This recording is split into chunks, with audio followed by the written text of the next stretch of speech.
Right Video on. recording. How laggy are we?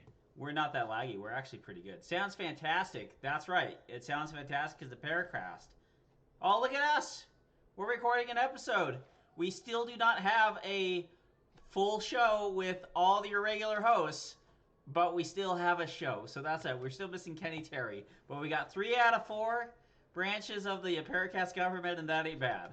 Most importantly, we have Robert, who edits. So Thank you. he's the most important member of the PARAcast. If you do the work, you're important. It's like the match director.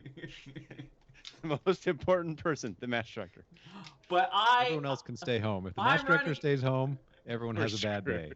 I'm the assistant Well, let's RO be honest. on The only stage person 8. that really needs to show up is the guy with the score pads and the timers.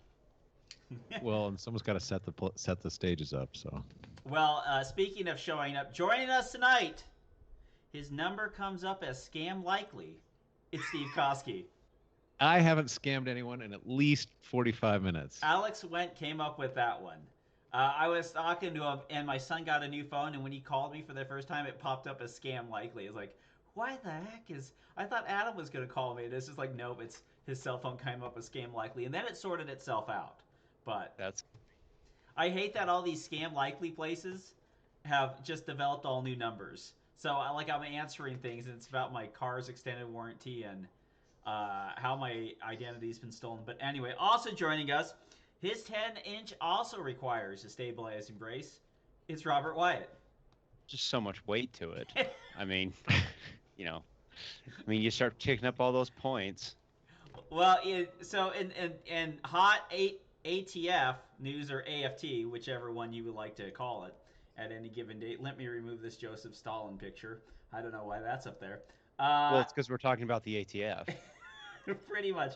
All right, which one am I? Stabilizing braces. Suddenly, the Department of Justice proposes amending Bureau of Alcohol, Tobacco, and Firearms and Explosives regulations to clarify when a rifle is intended to be fired from the shoulder. The department proposes factors ATF considerations when evaluating firearms equipped with a purported, and they put it in the quotation, stabilizing brace, to determine whether these weapons would be considered rifle or short-barreled rifles under the Gun Control Act of 1968, or a rifle or firearm subject to regulation under the National Firearms Act. This proposed rule is a separate action from the notice on the objective factors for classifying weapons with stabilizing braces published on December 18, 2020, and withdrawal on December 31st, 2020. No comments received under this withdrawn notice were considered for this proposed rule, and no comments received pursuant to that notice will be considered as part of this proposed rule. Commenters will need to submit new comments in connection with this proposed rule. So anyways, comment section is now open for...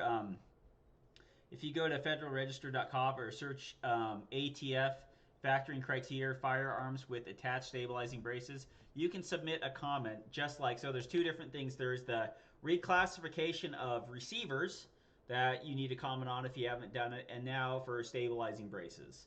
So they want both the upper receiver and lower receiver to count as serialized receivers, and they would now like to reclassify stabilizing braces. But good news, you can either give them your $200 or destroy it if their proposed rule goes through. Nice glasses. Yeah, exactly. Did you get those on the honeymoon? Those look like honeymoon drinking glasses. That's what those look like. That's like it always kills me when you go from one political domain to another. And like in Canada, they don't give a crap about short-barreled rifles. Oh yeah. Like it doesn't matter. Like that isn't even a thing. And I remember when I knew Oregon's gun laws really well and Utah's gun laws really well. So things that will like land you in jail for the rest of your life in Oregon are perfectly legal in Utah. Yeah. And vice versa. Yeah, like so it's just like roll the dice and okay, that's that state's gun laws, based on their history and their legal system and stuff. It's just so funny. So which is why we basically can sum this all up and say that all gun laws are an infringement. The crazy thing is, like in Canada, because you have a license for like an AR-15, and for handguns, is that you sell them online. What's your license number? What's your address? I'll mail it to you. You go down, you mail it, and you just ship the guy, and the guy pulls it out of his mailbox. and they don't care as long as it's you have a license for the rifle. They don't care if it's a 7-inch barrel or a 37-inch barrel. It's all whatever. But down here, the ATF is freaking out about this, and so like what's going to happen now is when you get AR-15. So let's say you get an AR-15, and somebody makes a buffer tube that's 3 inches longer and flat at the end, like a little nub flat, or has like a high piece for like your cheek or whatever. Then they're going to ask you to destroy that. It's ridiculous, but head on over there and comment. Well, fundamentally, at the end of the day, what it means is there's a whole host of unenforceable laws. And the fact that the ATF is trying to push this through, they say in their own papers that they're going to put 2 companies out of business, which means that they're basically opening themselves up to a giant lawsuit, which I don't trust the courts for anything, because I think the court system, and I think America in general, is pretty much bone right effed. But by and large, it's opening themselves up to a huge lawsuit, which ideally they're going to lose, because they have said for years that this is legal, everything's fine, and now they're like, maybe not. And it's only because we have a current administration who says that now we want to go after guns. Well, you have two Not things. that the last administration did anything better. I mean, that was terrible as well. But still, it's the point. Well, the one thing is too is you have an administration that would like to do something about guns. Then you have what's the Democrats' least popular agenda item? Gun control. So it's like, I would like to do some gun control. But I don't want to step on the third rail and electrocute myself. I sure as hell would not like to be held accountable. David, where's David at? Where's Chipman? Mr. Chipman. Get Chipman in here. Hey, stop burning those women and children and come on over here and work for us in the ATF. Could you not look like an ass clown for 45 minutes so we could get you approved so you could start doing this stuff? So what's funny is like this is something Chipman, sir, hey, could you just tell us what an assault rifle is? It's the thing with the shoulder stock that goes up. He defined the it as 30-round magazine clip. Well, no, he defined it as any semi-automatic rifle larger caliber than 22 that accepted a detachable magazine. So, like, what does that leave you? 90% of all semi-automatic weapons. Like, and for like, we'd have a 22 exception. So if your tubular fed 22 rifle takes 12 rounds in its tubular magazine, that's okay.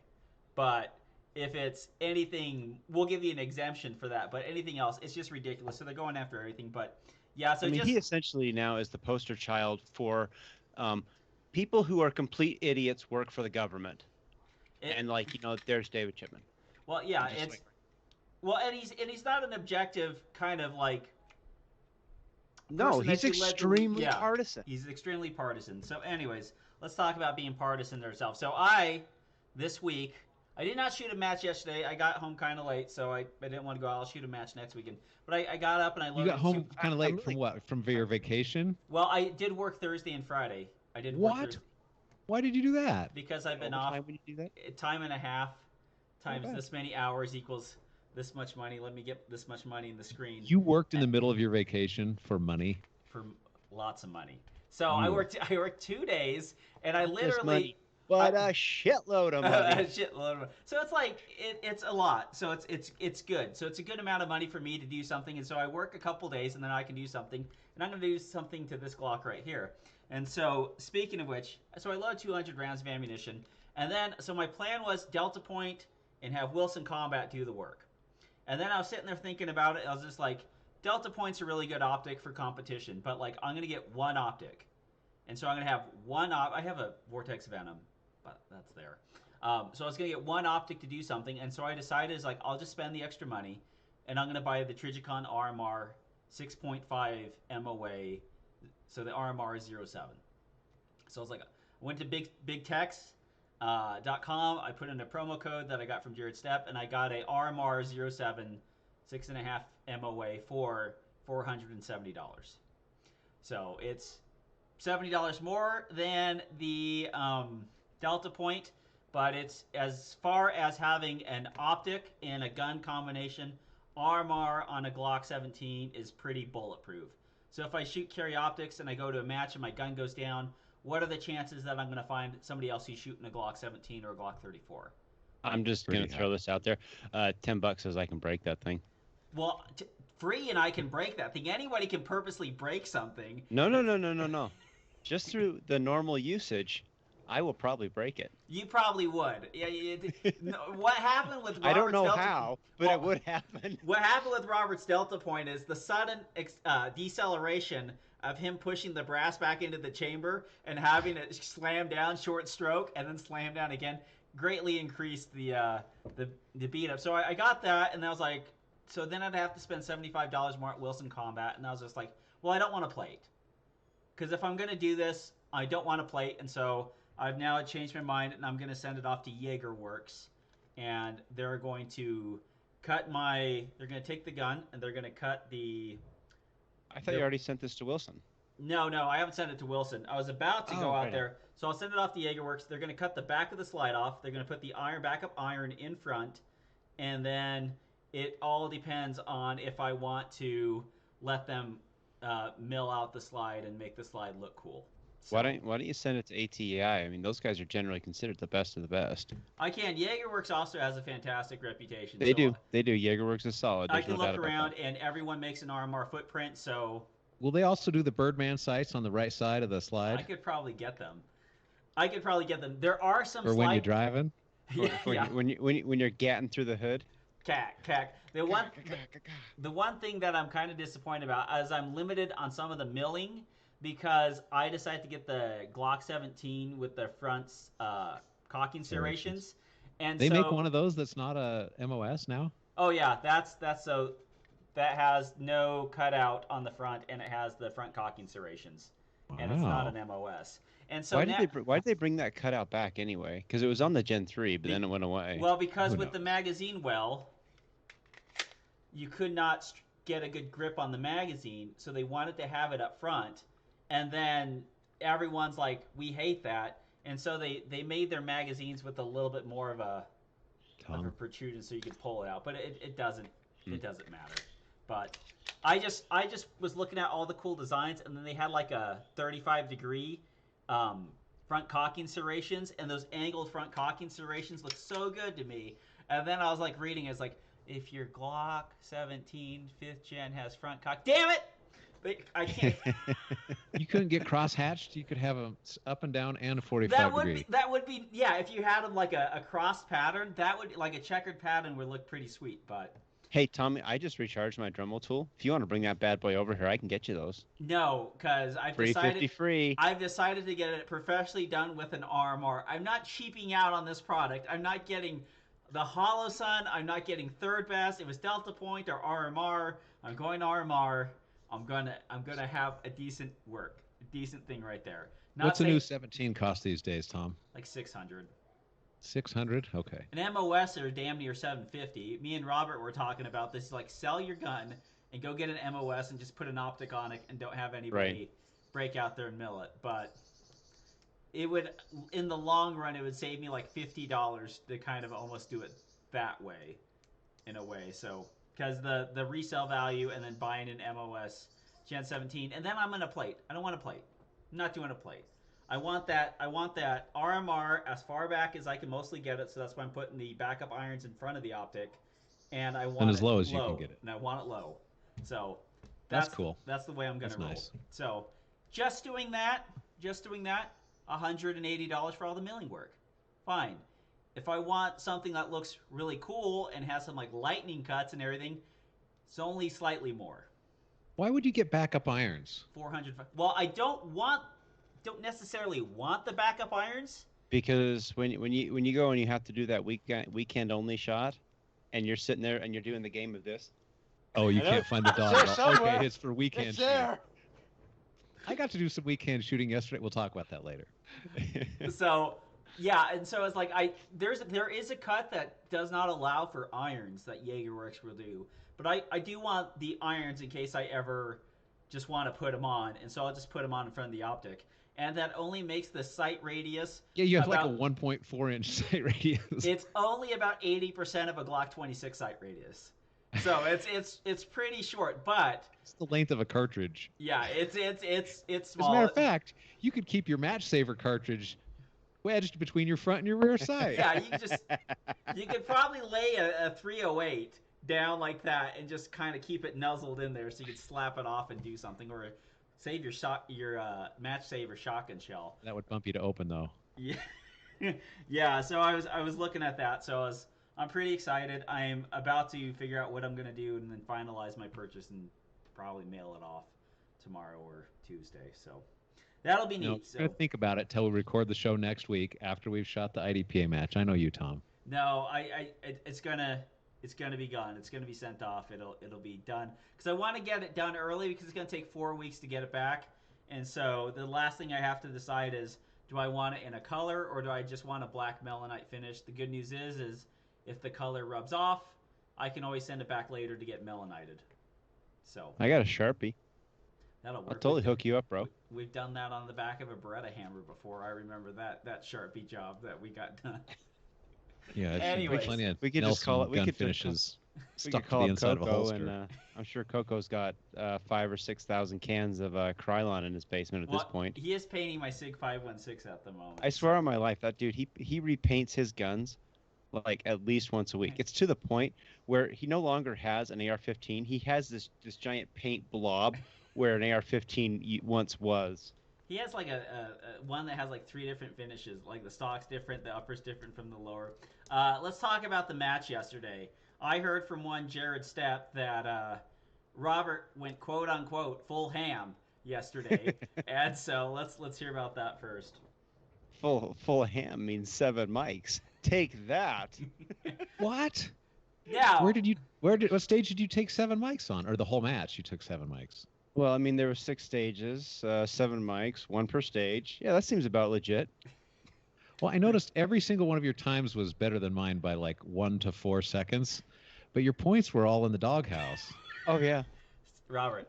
it's what happens when you don't actually aim the gun. Half the points. Half the time. Half the time. Full time. I'm working on the half half points.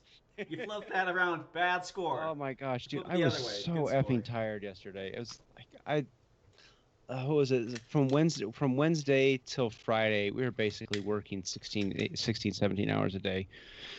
And like I signed up for the match, everything like that, and Saturday rolls up. I woke up because I slept horrible, and I'm like, oh crap, I have to actually drive. So I'm like, well, we're going to the match today. I was talking to Steve right before the match. I'm like, well, maybe I'll get lucky and DQ on the first stage. Then I can go home. God! Unlikely. You've done Can it I before. tell you something? Can I tell you something that I think somebody else saw, but I hope nobody else saw?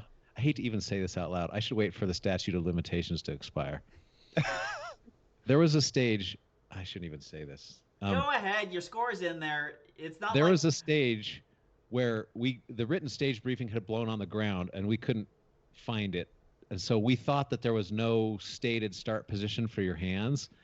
And so I was going to have my hands hovering right off my gun. Oh, and I was like the 8th or the 9th person standing up in the box doing the walkthrough. And I pulled my gun out of the holster. I didn't point it downrange, but I pulled it out of the holster. And I was like, wait. And I put it back in the holster. And here's what I didn't do. I didn't turn around to see if anyone was watching.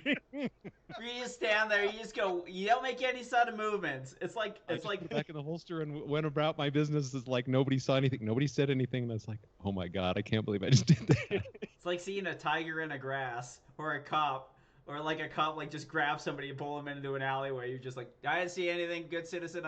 It's like 1980s mobster. Like you just think. Someone just got shot by the mob in front of your store, and you're like this. Cop asks you, I didn't see anything. I don't know what you're talking about. Don't ask me anything about this. I totally didn't see that man get shot. So we'll never speak of that again. The other thing that I found exciting about the match is there was a stage 1. It had a 12-round array. And I found a cute way to shoot it. I had to lean out around a wall and fire 4 shots, left hand only. But I found a way not to have to basically do a standing reload at the 12-shot array. And I was like, oh, yeah, I skinned this cat. And I was like, damn it, but Robert's already left-handed. I'm sure he already thought of this. And then after the match, he said, no, he didn't think of that. He just shot it with a standing reload. And then I went home and looked at the scores. And the son of a bitch still beat me by 2 seconds. Even shooting with the standing reload, I'm like, God damn it! Well, it's funny when you think of something like that. It's like it's a little unorthodox, but it's like it's gonna save me time. And then when you actually, he's already a little bit faster than me, and it's like, oh, it's gonna take him like you maybe save like 0.57 seconds after you get there, like reach over and do. It's always weird like that. And so I have to transfer the gun, fire 4 shots. Actually, I only had to fire 2, but I have to transfer the gun and then fire some shots weak hand only. So there's probably a 1.5, 2-second penalty versus a standing reload, a 1.5 penalty. So I lose. Well, hey, so what did you do on that table start stage where like all the mags had to be on the table? That, by the way, that was a horrible stage. Oh, I love that. That was my favorite stage for the match. Everyone on the squad. I was the only production guy on our squad, and they all just they were giggling while I was shooting all the reloads I was doing. Because the open guys just stuck a mag in and shot. The limited guys had to grab 2 mags. So I picked up 2 mags. You know how you put the 2 mags side by side. You stick the one in the gun, you stick the other one in your waistline, and then I shot 2 positions. Then I went up to the other table, the other corner of the table, picked up 2 mags and did the same thing. Put one in the gun, other one in my waistline, shot 1 position, pulled it out of my waistline, fired. So it worked really well, but I have a lot of practice from IDPA sticking mags in my waistline. And so it was pretty fun. I thought it was a fun stage. Well, I guess that is kind of nice. Yeah, you can kind of belt load something now and not be an open. Right? Yeah. Well, you could grab something off the table. You can stick them wherever. Stow it in your belt in front of your waistline. That's true. And you're not an open anymore. You can do that. Oh, that's right. Under the old rules, if you were to stick you would have been bumped open, under your belt, not in a mag character. So not only would you had a DQ, then you would have gone to open. Don't worry. I thought we said we were never going to speak of that. I mean, that other guy, that really horrible guy, the 3rd place production guy. Steve Kosky has managed to dodge a lot of things. One time we were down at, what was it, Barry Steel Open, and you went to the safety table and racked out a dummy round out of your chamber. Like, oh God. Really? Yeah, you racked it out, and then you went up to Dave Moore, and you were like, "Hey Dave, do you want to hear something that might have not happened, just to get it off my chest? Don't DQ me." Were we dummy? Oh, I was probably from the last night. We went to the hotel. You dry fired and were messing around, and then you got to the range and got your gun out of the bag, and then racked a dummy round out of it, and we're just like, "Oh no!" See, I was lucky I went to the safe area and did that, because a lot of times I don't. I could have just shown up at stage 1 and you've been like, "Load and make ready, unload and show clear." I've done that. That has been one of my DQs. That's what you do is you grab it. Is like you go up, you put the magazine, you tilt it so the RO doesn't see it. You press check it first, and then so if there's a dummy round in it, then you pull it back just to that point where it won't eject, and then let it go and go, and and then you get that, and then you, of course, it's gonna cost you the tap rack, and possibly a 12th shot penalty. But you're still going to be in the game. Yeah, so. There was about 30 seconds there where I thought, well, I guess I could go home and work on the yard. We'll see what happens in the next 30 seconds. It's been a decade of me, or a little over a decade of me shooting competitively. I've never once heard somebody, guys, I just DQ'd myself. I'm going to. Never heard it. Never heard it once. Someone accidentally pulls out their gun a little bit. Yeah, you've literally stopped in the middle and gone like, I think I just DQ'd. When you try to shoot that seagull out of the air, when you turn left with your gun, that might have been it. Generally, no, I've tossed myself from 2 matches. I probably should have from that one too, but maybe my morals are slipping. You're just like, I haven't shot in so long. Just let me do it. Just let me do what I want. Robert, I have a question before we move on. Send it. I want to ask you if you got the holy trinity of mics. Did you get the mic into the no shoot? I didn't put a no shoot. I didn't put anything into the no shoot. Okay, so you didn't. And I had a penalty-free match, and I beat Robert by 11%. So that's probably 7 mics is probably 11%. Yeah, that's. Oh, I don't know. I do not know what it was. The last 2 times I have shot swingers, I have shot garbage points on them, and I used to shoot swingers really well. And so I'm just it's like I think I'm just gonna go buy a swinger, and just set up in the backyard and shoot it. As the little Rob, you don't have to suppressed buy a wave swinger. They'll come on an hourly rate. This is true. Normally there's a party. You just put your keys in the wool. And this brings me to another point. I was listening to your episode, the Step Full Potato episode. Oh, I'm not supposed to say that. Whatever. Officer Jared episode on my way to the match. His name is actually at the bottom of the screen on Skype. Oh, and no! uploaded to YouTube, so it's out of the bag. Whatever. It's up to him. So I have not been in a position, I don't think ever, where going into the last stage I knew if I was in contention for first place or in contention for fifth place or where I really was. I've just never been I've never had that situation. And so I've always just shot match pace. You shoot the best you can. You don't go full potato. You don't shoot too conservatively, but you don't shoot too aggressively. You shoot as best as you can. You shoot match pace. And it's served me pretty well.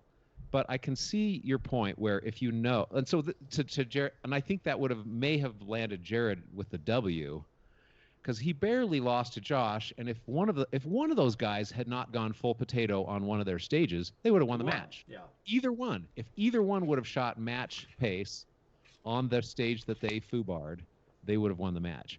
So I think if you don't know, you stay within you shoot at your skill level, and you score the best you can.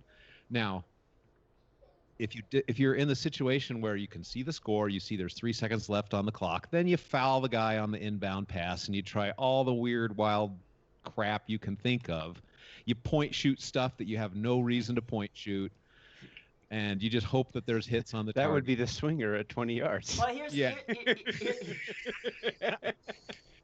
But absent that situation, I think you're probably better served to shoot at your level. Yeah, well, the other part is too, the one thing that's kind of like the mental hiccup there is that if you're looking at the scores, it's not like you've just stopped to look at the scores. It's like, this is the last stage. Now I'm going to look at the scores. No, your ass is in there in between stages. You're looking it up at night. You're planning your game plan, like in the hotel room. I've watched Tommy do all of this. So I've I done know it all. exactly It's what's not, going on. Of course. It's not good. You're always looking at it. I mean, if your friends shoot on staff day, you're probably pulling up on staff day going like, this guy I'm competing against played on staff day. I got to shoot this stage and this time and this time and this time and this time and this time. Which is why quite stressful. Steve, if Tommy ends up like signing up for this match, we need to pay Gary like $20 just to hide our scores. I'm not doing it anymore. I'm not doing it anymore. It's caused so much stress, and like I've shot stages. You shoot what? Utah State? You're not going to shoot it? I'll shoot Utah State. I'll shoot Utah State in the super shoot. But this is Gary, I know you listen to this. Here's what we're gonna do. I'm gonna give you $20, and I just need you to hide Steve and my score until Tommy shoots. Yeah. Well, if you can just do that for a bro, I will totally work the match for you. I don't ask for much. I mean, a little bit of music on the stages, but beyond that, that's all I need. The one issue with it, the one is like I'm not going to look at the stages anymore, because I would shoot a great stage and just be like, damn it, that's not what I needed. That's, it could be like tie or just slightly better or just slightly under, and instead of being like, okay, that was a good lap, you're like, it's not what I needed. That was terrible. This is all stupid. I need to do, and then you're just never happy. You're just never happy. Don't look at it. I'll grant the caveat of last stage. I might need to put something down. I'll look. If you know where you are and you're in a tight second, then maybe you can go off the rails a little. Yeah, a little. But it's. But don't start point shooting 20-yard targets, because that's not off the rails a little. That's in the ditch. Yeah, well, it's like doing crack cocaine. It's like, I'm only doing one rock tonight. Okay, Cindy, only one rock. I promised myself only one rock. How does it always turn out? Nothing. It doesn't. Hey, guess what happened between the last time I was on the show and now? Okay, we're just talking about cocaine, and now Steve's gonna make another confession. Go ahead, Steve. Live confession. I got married. Yeah, that's right. You did get married. I've been married for 15 days now. Look at you. Congratulations. Look at you, and you're back from a honeymoon. Back from a honeymoon. I had to work all week. Well, I had to work 4 days, so life is hard. I hear you. I had to work 2 days this week. Jeez, I'm wiped out. Wiped out. I had to go ride mountain bikes for 5 days and hike in the Grand Canyon for 2 days. It was murder. Oh, that sound. And then hotel room or like tent? Hotels, Okay. Airbnbs. Okay. Yeah. That's at least somewhat decent. It's like what's like the honeymoon is like we're gonna go hiking and then sleep on a cot. It's just like I'm gonna put my armpit in your face, and I'm not gonna shower for 2.5 days.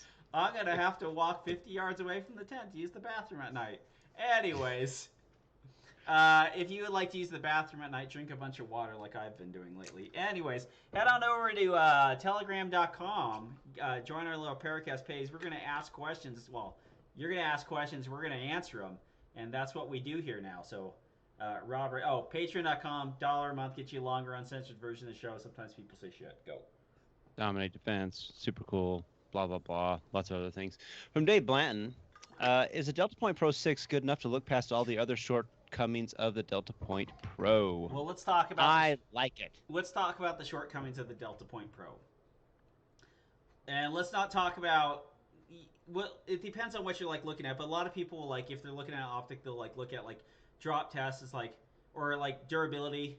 It's like for our game, drop test isn't even an issue. It doesn't factor in. I mean, it does speak to the overall reliability, but still. Yeah, I can understand in 3-gun if you had an open top holster, but most of those people wanted retention, so the optic's pretty covered in those. But the one thing that the Delta Point had me on, besides the new 6 MOA, big window and clear window. It's not as tinted as something like the RMR, and there's not as much color distortion as there is on something like the RMR. So it's like you get a big clear window with a great dot, and that seems to have a better track record than all the other big windows with a clear dot than maybe say the SRO. But Robert, as someone who's broken his fair share of loophole Delta points, what are the detractors for them for loophole? What are the biggest benefits from your experience, and what are the biggest detractors from them? I think the biggest benefit is the 6 MOA. I think Dave made a point in one of his videos, or we were just talking one day, where it's his goal to get people to stop using these 1 MOA, 2 MOA dots for a handgun. They're totally pointless. I think 6 MOA, 6 MOA that's the way to go. You should that's what all handgun optics should be from this point forward. Just never make anything smaller than that. But the 6 MOA it's clear, it's gorgeous to look at. Even when it's a full bright, it doesn't bloom heavy, which is nice. My understanding is one of the things they did with this Delta Point was they actually soldered on the connections instead of, I don't know, crazy glue. I don't know, whatever the crap they did that caused them to break so much. But the old way, in an effort to save money, they were cheapening things out, which is the accounting department always. But this one, they actually soldered it to the board, so the life of them is pretty good. I think the downside is still the lack of adjustability. That's annoying. Yeah. Basically, it's if you want to go up or down in brightness, you're running the full gamut by pushing the button up, down, down. Okay, there we go. Yeah, because you press it. That's just dumb. 12 times, you go up, press it 12 times to get max, and then the next press it goes counts down from 12 to 11, back down to 1, and so you're always caught there. Or you could hold the button for 2 seconds and change the order in which way you're going again. But the one thing about what's wrong with that? It makes it really it makes it really inconvenient if you are shooting in daylight or rapidly changing light conditions. Say you went and you shot LTD, and your first stage was full into the sun, and so you go and you max out that that light, but then all of a sudden it goes away, but you haven't paid attention to it. So now you're sitting there and you're having to start pressing the button, but it starts getting brighter, or maybe it starts getting a little bit less bright. And so you sit there because you don't know under where the you make are. ready, and you're just scaling jamming up or scaling down. Yeah. You might have to press it 20 times to get to where you want. Yeah. That's it. And It's just slow to sometimes, get. It's slow to get where you want it. and sometimes when it's down all the way at the bottom end of it, you'll sit there. I mean, I've done it, but you'll sit there under the make ready because you're. It's not like you've got the gun out like this where you can see the dot clearly. You're kind of holding it like trying to make sure it's still in the window, and you're pressing the button like this. And I'm sorry, I know I kind of like lost the microphone there, but you're just really dorking around with it under the not so optimal conditions to try and figure out the lighting on it. So Well, wait, now, it's so explain what Matt Walkie's doing when he holds it right up to his eye. He holds it right up to his face, and he's pressing the buttons like this. Yep, that's how he does it. He pulls it out of the holster. He puts it right up to his face. He does his button pressing. and that could be his solution. Maybe that's how he's figured out how to solve it. Because I mean that is the issue more than anything is you're just like, okay, am I getting enough light on it? I would say Under go ahead. Oh, I was gonna say, under full light, you're still gonna put a piece of tape over the front end, and just shoot the thing included. To be honest with you, I would tend to shoot it that way for most situations, just because I tend to prefer it. But Wait a minute. You're going to put a piece of tape on the front of the glass? yeah, right there. No, you're Yes, sir. making that up. No, Why? I'm dead serious. Why not? Well, I don't know. I don't know why or why not. Why would you do that? Because if you do that, then the sun doesn't come through and burn out the dot.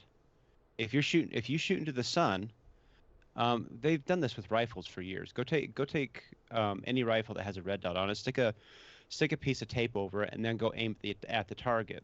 Your other eye is going to fill in that dot where it It's needs the to go. bending aiming solution. So like you're getting information from your left eye, and you're using the dot that's being projected from your right eye, and then superimposing those in your mind. And it's Your eyes will solve the math. it's not as accurate at range. So this is to prolong the life of the no, dot? It is accurate as hell. You But think is this to prolong the life of the dot? No, it's to make it so you can actually see the dot when the sun is shining in your face. so the sun is down Because range. when you have full sun, it washes out the dot. So But you put can't a see piece. anything. So you put a can't piece of see tape that. over it, and it allows you then to see the dot, so you can then shoot the stage because you're just shooting it occluded. Or it'll give and- you the sun will also give you a nicer, brighter dot that looks like it should be the dot you're shooting from. So do you leave this tape on there all the time? You can take it off whenever you want, but I've What played would you- around with it a What lot. would you do? I've never shot it in a match because I haven't had to, but I've played around with it and I leave it on. And I'm like, this actually works really, really well. And so Dave Blanton, he's got an excellent video that talked all about this because Tony Long, before he quit and started playing golf, he actually is the one who showed us all this. But Dave put up a video and he's whacking plates at 25 yards with occluded sights, and he actually put a piece of tape on the front of an iron-sighted gun in front of the sights and did the same exact thing. And yeah, it totally works. It totally works. What I was going to say is there's a couple things about the Delta Point that often get kind of overlooked. Is like all of them ship with some sort of shield cover over the glass. So like the Pro has the glass is not even on the Pro itself. You mean the shield that's actually around the glass itself. So it's right there. So it actually has like a double layer there. And the other thing that's interesting about the Delta Point is that you can buy an adjustable rear sight that mounts to the back. So no matter where that Delta Point sits on the slide, you can always attach a rear sight to the back of the Delta Point. It comes with it actually is a sight. Yeah. And so like you can actually adjust that to get proper elevation and windage for if you're going to co-witness or something like that. So they're really good optics. Robert, do you pull that little sticky thing that comes on the glass off before you shoot, or do you shoot with that on for a while? No, I just go get some frog tape and I put it over the front of it. And you leave it there? Yeah. Mm-hmm. Okay. You shoot all your stages like that? I could do that very easily, yeah. Well, don't tell me what you could do. Tell me what you do. I have not shot it at a match, but I have shot it in practice. Yes, I have done it. Yes, it is. Okay. Yes, it is possible, and you can do it. But I haven't shot it at a match because I've been shooting irons all year. Okay, so you haven't quite determined if you're going to leave the tape on the front all the time or some of the time or what? If I went to Florida, and I shot frostproof, I guarantee you my first Into the couple sun, stages in the morning, that thing would be on there, guaranteed. I wouldn't even question it. It does not bother me to have it on there even in practice, and I practiced with it a bunch. And because it does not bother me, if I happen to leave it on for 2 or 3 more stages, it really wouldn't affect anything. Okay. Trippy. Yeah, weird. Here's your I optic. didn't It's think got you'd clear have to glass. modify your optic for situation. Okay. The sun can make it rough. It's kind of funny. It's just like it's got the clearest glass in the industry. What are you doing? Tape in the front. It's like good. This has got the nicest. Then I'm going to use my fingernail and pick it loose here in a few more minutes. Well, it's funny because I mean we've done this with rifles for years, and I mean that's where I learned it. It was that Daniel Shaw class, where we took and we put tape over the front of the optic, and it's like, okay, can you still see? And you're like, yeah, wow, that's actually amazing. But then we opened up Carry Optics, and we're like, well, why don't we do this? And then Tony Wong comes along and he's like, yeah, this totally works. And you're like, son of a gun, it actually works. And so it's not a new concept by any stretch of imagination. It's just something that we have kind of gotten around to thinking about. But it's a full sun adjustment. It's not something people are just going to run around with stickers on the front of their glass all the time. I don't imagine there's a whole lot of need to, but in the Okay. early morning sunlight, Yeah. If you when think it's coming about right LTD, into your face. yeah, if you're the kind of person that would want to go shoot LTD as a match, there's a certain validity in that. Well, don't worry, because somebody's going to hear this and come up with an idea to make a little plate that sticks up to block it every once in a while, and then someone's going to take that idea and make a 10-ounce version of it. So we're all moving in the right Get us direction. up to 59 ounces. Yes, because 56 is just not enough. I need Not that extra enough. 3. From Baron Green Lantern, what's the best 4 or 5 AR calibers that are not 5.56 223? 300 blackout. 6.5 Grandolas, I would think that's probably the best. 6.8 SPC. 308. Yeah, I mean, that's an AR. That's an AR caliber. that would be a 6.5 Grendel. I mean, sorry, 6.5 Creedmoor, 6.5 Grendel. All the 6.5 calibers are pretty legit. The 224 Mhm. Valkyries are pretty neat. I if think you- they're too boutique. I mean, they came on the scene and then they kind of seem to have gone away a bit. Yeah, they did kind of. So you kind of grab those uppers for a decent price. Grendel's kind of boutique too, but you can still kind of find that pretty easy. The 224 Valkyrie was always nice because you had a 90 grain bullet that you could send at 1,000 yards with like Right. minimal drop. I mean, like just a supersonic screamer sending out a pretty small projectile, but large for 223 if you're talking about 5.56. And those were pretty awesome little things. And so it would, if you're gonna run like something like an SVR, I think a 6.5 Grendel would be kind of the way you'd go. If you want something to suppress 300 blackout, there's still nothing better than that. I mean, for a short barrel, I mean, the 300 blackout's still probably the best tub thumper out there. Well, Thumper, 500 Beowulf was still Yeah, admittedly. and 458 SOCOM.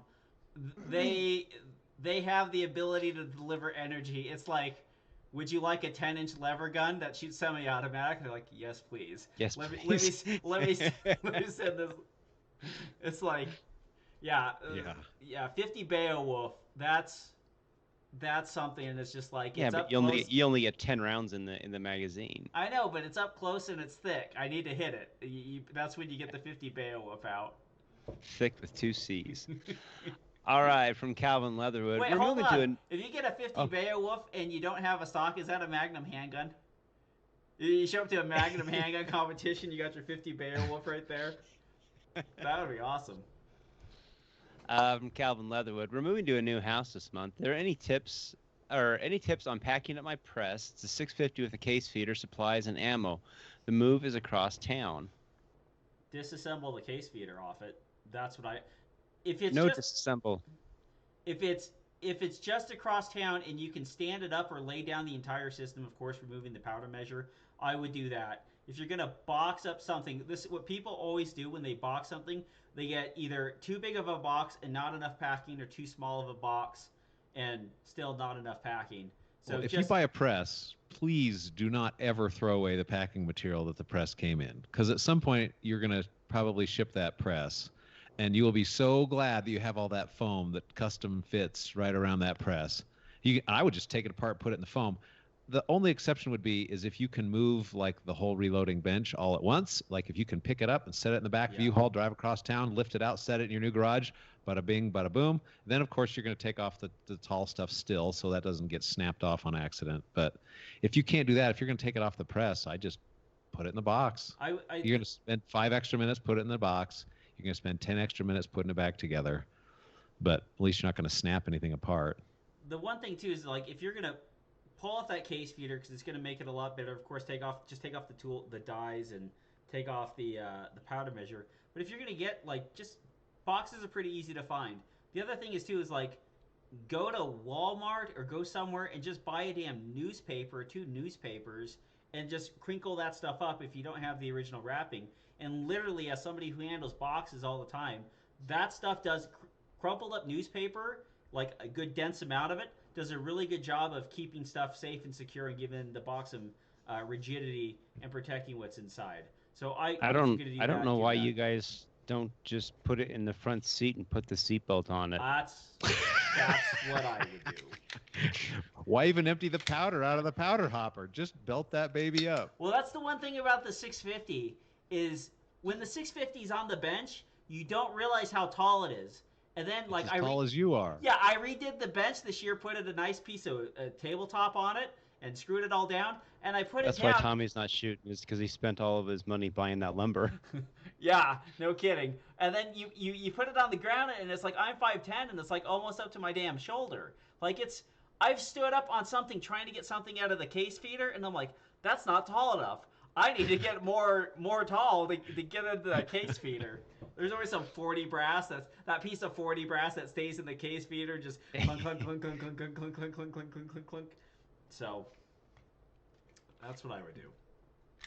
All right, from Mark Miranda, there's currently a little over 52,000 comments on the frame receiver docket, ATF 2021-001. How many more negative comments do you think we need for the ATF not to change the definition of frame and receiver? Well, also, any comments, info on the ATF pistol race docket?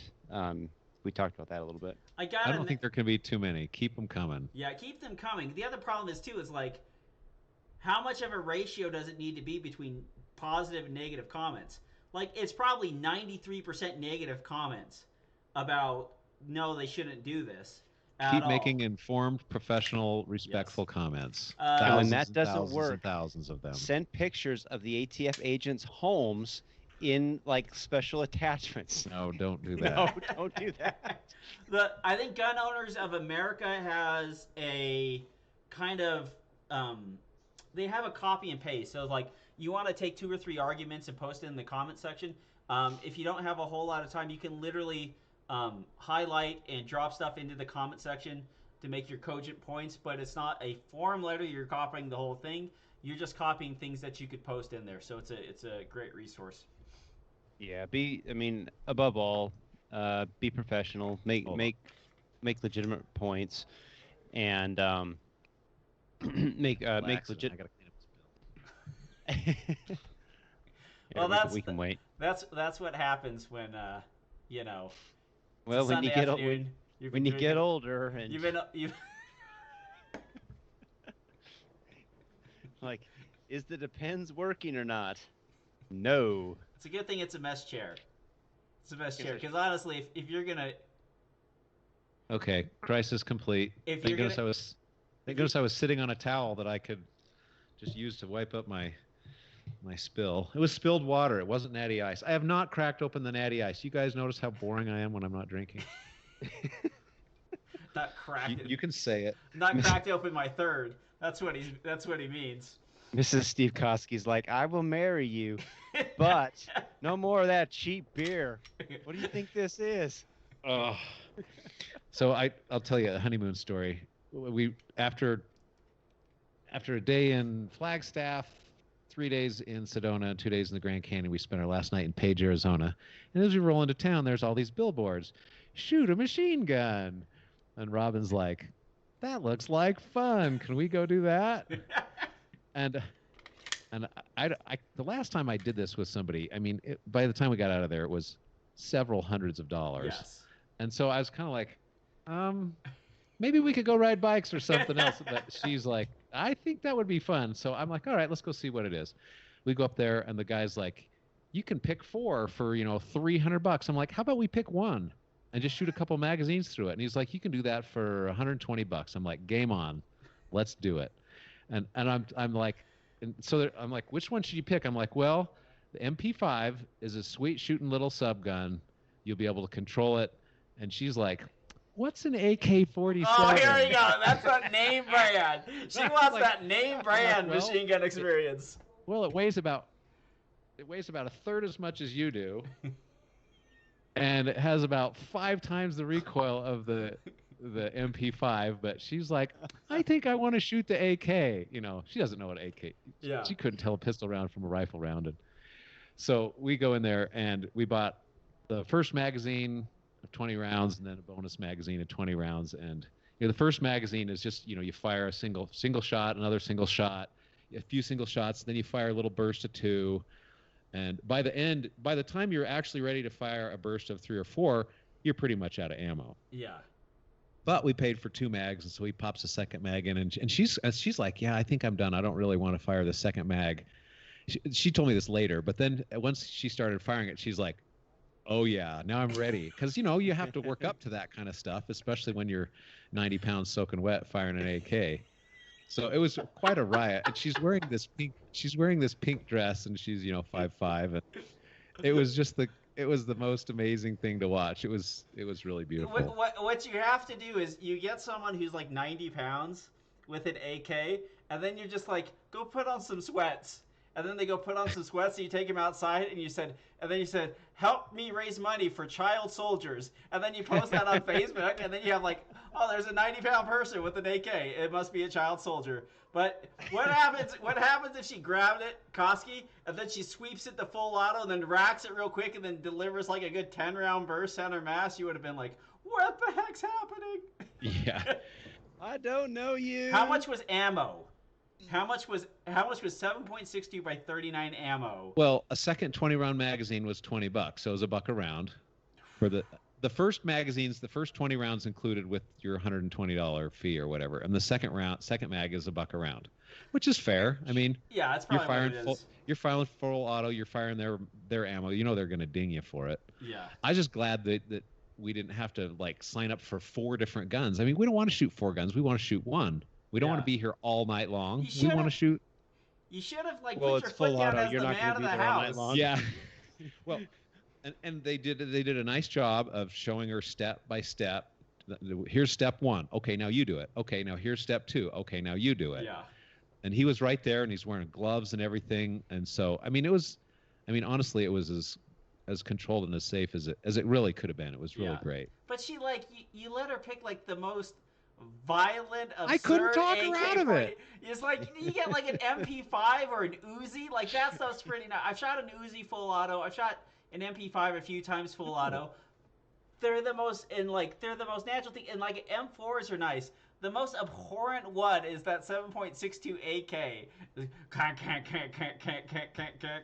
It's not bad as long as you like really lean into it and maybe lift up a foot while and it's gain full 80 of firing. pounds. Lean into it and gain 80 pounds. It's pleasant. This is how good the instruction and how inspiring this guy was. At the end of it, I mean, she's shooting at this target that's like 10 feet away, and most of the hits are on the target. She's like, "That's really easy to hit stuff." I'm like, "Well, that's not." I'm like, "Okay, I'm not going to really respond to that." So. In the real world, targets aren't 10 feet away holding still. Yeah. But it was super fun. Just waiting for you to get up the courage to lean into the gun. Oh, good times. And they gave her one with a little vertical foregrip, so which makes it even a little easier to keep it from rising.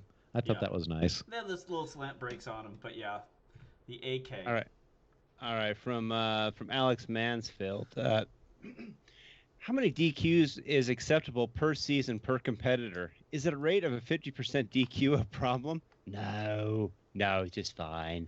We have a competitor who's been DQing a lot recently, about 50%. He recently switched platforms from a striker-fired limited gun to a single-action only limited gun. Most commonly, he's NDing during reloads. All right, yeah. Before the switch, he didn't have these issues. This isn't me, but I don't know how to get a competitor to learn to be more safe than DQing him, but DQing him hasn't seemed to connect with him to fix the issues. Must go faster. Yeah, buddy. Yeah, like, I don't think we've ever run into this Well, issue. you can tell the reload's over when the gun goes bang, right? He was done reloading. Yeah.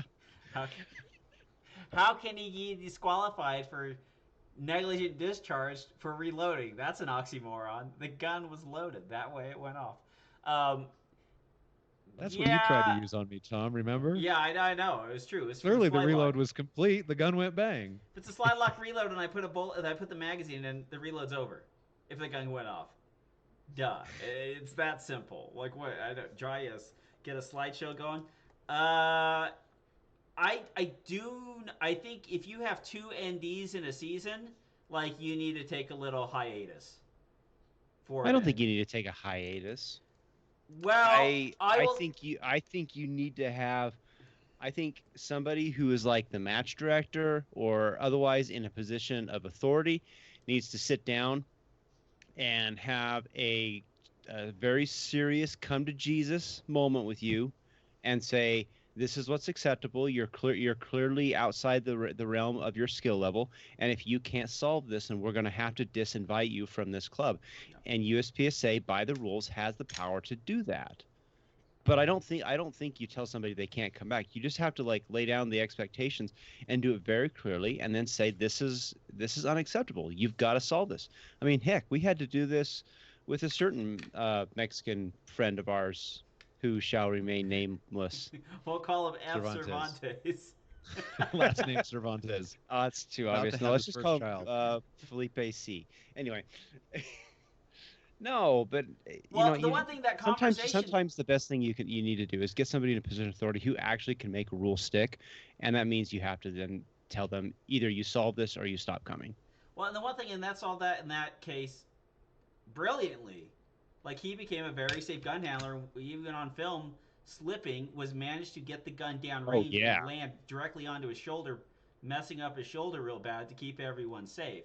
But if you have the person who's, like, sent one over the berm, and then next time he comes back, puts one within 5 feet, like, it's time to have the conversation or not invite them.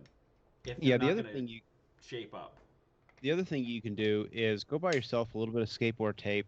I know this isn't you, but you could tell this to the guy. But go buy a little bit of skateboard tape, stick it to the side of the frame, because if he's NDing during a reload, that means his finger is close to on the trigger, and say you need to go dry fire, and get in the habit of feeling for that little bit of skateboard tape on the side of the frame, so that every single time you shove that new magazine in, then your finger is clearly well outside the trigger guard. There are solutions, and I'll bet you his fingers on the trigger while he's moving from position to position too. So you could have him run some stages dry, with an empty gun in a bay, and just work with him a little bit, and just say, all right, now let's do this at 25% speed. I want you to do a reload.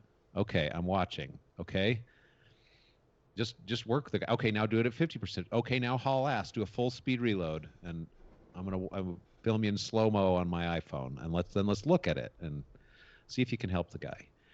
Now maybe he's not going to accept that kind of help. Some people take offense to that.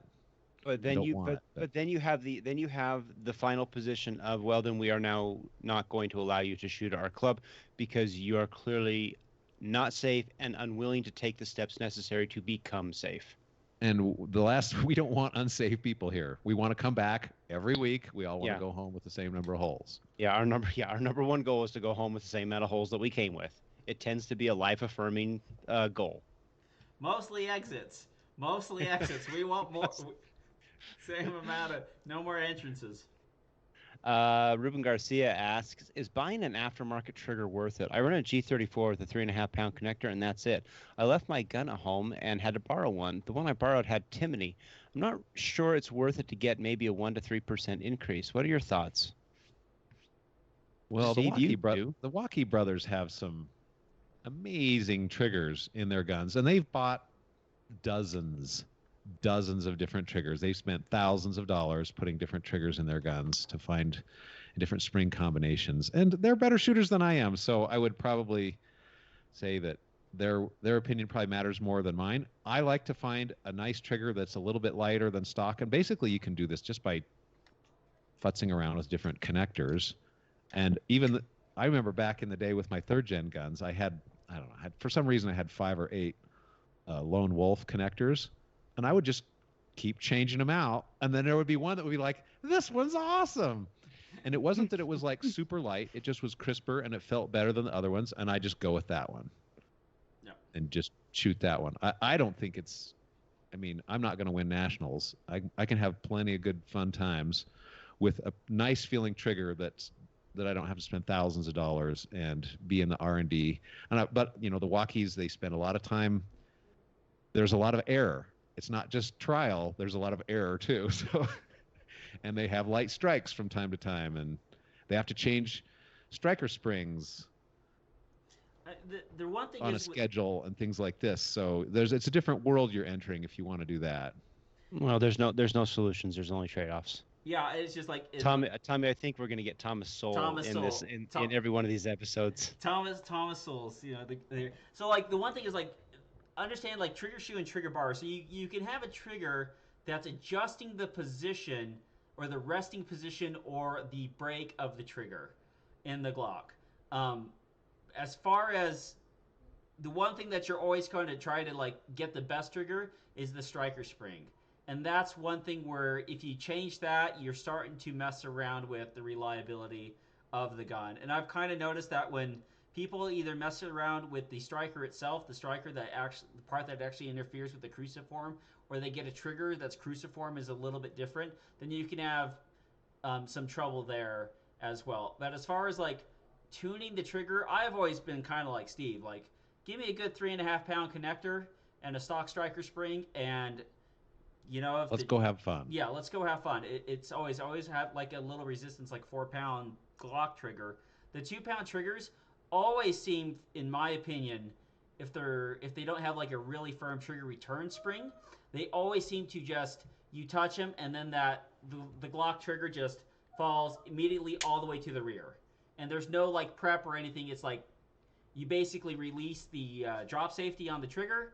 The little ding is there, and then like the trigger just like falls back and goes off, and so it's like, you ever watch like you got those like the old set triggers, so they pull the first trigger, the set trigger, and then they release it, and so like you can get kind of triggers that are like that, and they're not what I would go through. The one thing I have heard about the Timney trigger, if people are going to go to that, is that it works very well. It gets you into that 2.5 pound range with a stock striker spring. So you can do that, but that's nice. Yeah, it's all about feel, and I like a little bit. I don't like a gas pedal or a clutch as a trigger. I like a brake pedal. I like a little bit of resistance when I'm pressing that thing. Keeps me out of trouble. All right, from Dirk Hopkins, when is the Foley fate hitting the fan? Robert? Doesn't look like it's gonna. We don't know. No, there. From what I know, the investigation is still going on, but Foley showed up at Two Gun Nats, and as I understand it, kind of tried to plead his case to anybody who would listen. Which, you know, whatever, he can say whatever he wants, but I don't know. I still think at the end of the day, Foley is essentially the guy who was beating his wife, and everybody kept giving him a pass until finally one day he beat her good enough that even the board of directors is like, all right, guys, this is it. So I think what they're doing now, if I was to guess, I think what's going to happen. Everybody, we're not making. No, Foley was not beating his wife. He was sleeping with a married woman. That's not hyperbole. Oh no! No, I think the board has to go through every process that they every legal process to make sure that it's all on the up and up. And if they then decide to tell Mr. Foley that he needs to find a new line of work, ideally as a greeter at Walmart, then so be it. I don't want to But run into him.